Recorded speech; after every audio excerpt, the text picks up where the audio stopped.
ஐயா வணக்கம்ங்க. வணக்கம்ங்க. இது எந்த ஊர்லேருந்து பேசுகிறீங்க? கரூர் மாவட்டம் அராக்குறிச்சி. படுகவட்டியில் விவசாயம் ஆடு மேய்க்கிறேன். அப்படிங்களா? சரிங்க. இந்த செம்மறி ஆடு வளர்க்குறதுல வந்து எப்படி லாபம், அதில் என்ன கஷ்டம் இருக்குது பற்றி சொல்லு. 2 வரைக்கும் 3 குட்டி போடு. சரிங்க. 3 குட்டி போட்டால் 16,000 15 குறைஞ்சி வச்சு 15 18 வரைக்கும் விற்கலாம். சரிங்க. அப்புறம் அதுக்கு தவிடு கலப்பத்தி வேணும், தட்டு புல்லு வேடையில் போடணும், பராமரிப்பு பண்ணணும். சரிங்க.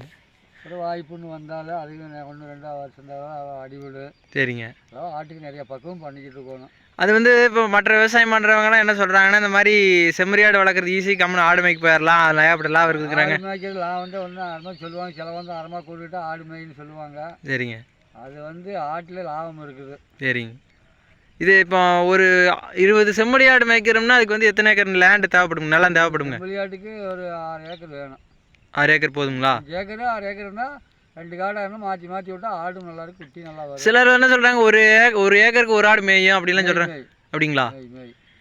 அதான் இப்போ ஆடு இருந்து 20 ஏக்கர் இருந்தால் தான் ஆடுக்கு கட்டுப்படி ஆகுது, மேய்ச்சிட்டே இருக்கிறது தானே. அதான் இப்போ 20 ஏக்கர் 20 ஆடு வச்சுருந்தோம்னா வருஷம் வந்து எவ்வளோ சம்பாதிக்கலாமுங்க எல்லா செலவும் போக? 20 ஆடு அதான் 2 வருஷத்துக்கு வந்து 3 தீவனம். சரிங்க. 15 குட்டி வருது. 20 ஆட்டுக்கு வருஷம் 3 ஏற்றுனா எத்தனை குட்டி வருது? 24 மாதத்துக்கு 3 குட்டி. சரிங்க. 3னா 30. ஒரு வித்தியாசமாக சொல்லுங்கள். அதாவது வருஷத்தில் 2 வருஷத்துக்கு ஒரு 15 20 ஒரு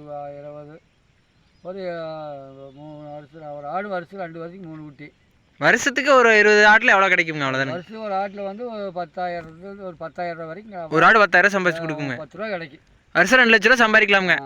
அதெல்லாம் சேதாரம்லாம் போக எப்படி 2 ரூபா கிடைக்கும். அதில் என்னென்ன கஷ்டம் இருக்குதுங்க ஆடு மேய்க்கிறதுல? அதுதான் 6 மணி 8 மணி வெய்ய காலத்தில் 8 மணி 6 மணினா நீக்கி மேய்க்கணும். சரிங்க.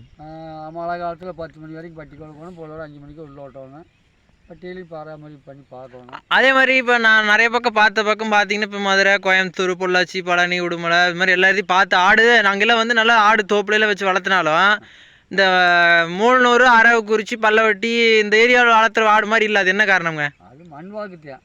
நானும் பார்த்த வரையில் எல்லா ஆடும் இதை விட செழிப்பான இடத்துலலாம் வச்சு வளர்த்துறாங்க.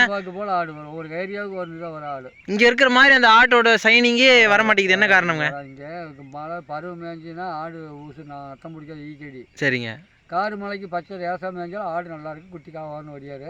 மண் வாக்கு தான் ஒரு ஏரியாவுக்கு ஒரு ஆடு தான் வரும். இப்போ ஆடு வந்து செம்மறி ஆடு வாங்குறதுனால என்ன சொல்கிறாங்க, மூலனூர் ஏரியா, கன்னிவாடி ஏரியாவில் போய் வாங்குங்க கன்னிவாடி அப்படிங்கிறாங்க. கன்னிவாடி ஏரியா நல்லா இருக்கு ஆடு. சரிங்க. வளர்ப்புக்கு. அப்படிங்களா? தெற்க போயிட்டா திண்டுக்கல் மாவட்டம் போயிட்டா ஒரு நிதானமாக இருக்க ஆடெல்லாம் இல்லை. அப்படி உண்மைதானுங்க. இப்போ எங்கள் ஏரியாவில் ஆடு வச்சிருக்கிறாங்க, ஆனால் வந்து என்ன சொல்கிறது, ஓட்டி ஆடு வந்து கொஞ்சம் இதை விட சைனிங் கம்மியாக இருக்குது. என்ன காரணம்? அதுக்கப்புறம் அதை பட்டியில் உள்ள ஓட்டணும், 2 நாளைக்கு ஒருக்கா பட்டி நவுத்தோணும். சரிங்க. அங்கே என்ன பண்ணுறாங்க, வேலை இருக்குது, தோட்டத்து வேலை இருக்குதுன்னு. சரிங்க. உள்ள சாலக்குறை ஓட்டிட்டு அவர் 10 மணிக்கு நீக்கி விட்டு அப்புறம் அந்த ஆடு மாட்டுக்கு மல்லு கத்தில் கிடக்காங்க, எல்லாம் செவையேன்னு பிடிச்சிக்கும். இப்போ ஆடு வந்து இந்த பண்ணையில் கொட்டை ஓட்டு வளர்த்துறாங்களா, அதை பற்றி என்ன சொல்கிறீங்க? நம்ம அதை பராமரிப்பு பார்த்தது இல்லை, எல்லாம் போட்டு வளர்த்துறாங்கிறாங்க, அது தெரியாது நமக்கு. மொத்தத்தில் ஆடு வந்து ஆனால் வெளியில் தான் மேயணுங்கிறீங்க? வெளியில் மேயணும். அதான். ஆனால் வந்து ஆடு மேய்க்கிறது லாபம். வெளியில் மேய்க்கிற மாடு பல தண்ணிக்கு அடிக்குது, ஆனால் நல்லா இருக்குது. சரிங்க. அது உள்ளேயே கைத்தீவனம் தானே போடுறா பண்ணையில். சரிங்க. பூக்கள் போகும் ஆடு. ஆடு வந்து இப்போ ரொம்ப லாபமெல்லாம் இருக்குதுங்கிறீங்க ஆடு வளர்த்துறது? ஆட்டில் லாபம் வளர்த்துறதுக்கு ஆள் இல்லைங்கிறீங்க? ஆள் வேணும், ஒரு ஆள் வேணும் ரெடியாக வேணுங்க. பல காடு தரிசு காடானா முடிக்கு வேலி வெட்டி இருந்தால் அடைச்சியா உள்ள முடிக்கு தண்ணி ஊற்றிடலாம். சரிங்க. குறுக்காட்டி மேய்க்கிறா பண்ணால் ஒரு ஆள் ரெடியாக வேணும். இப்போ அந்த கம்பி வேலையெல்லாம் போட்டுறாங்கல்ல, அதனால வந்து எதுவும் இந்த மாதிரி ஆடு மேய்க்கிற கிடைஞ்சலாம் இருக்குங்களா? முன் வேலியாக இருந்தால் மழை காலத்தில் தலை தாம்பு போய் கடிக்கு. சரிங்க. வெய்ய காற்றுக்கு கிழிவுந்தோலை பழத்து விழுந்தால் கிழிவுந்தோலை வேலிக்கால் போகிறதுக்கு இப்போ அது இல்லை. சரிங்க. உங்கள் பேட்டிக்கு ரொம்ப நன்றிங்க. சரிங்க, வணக்கம்.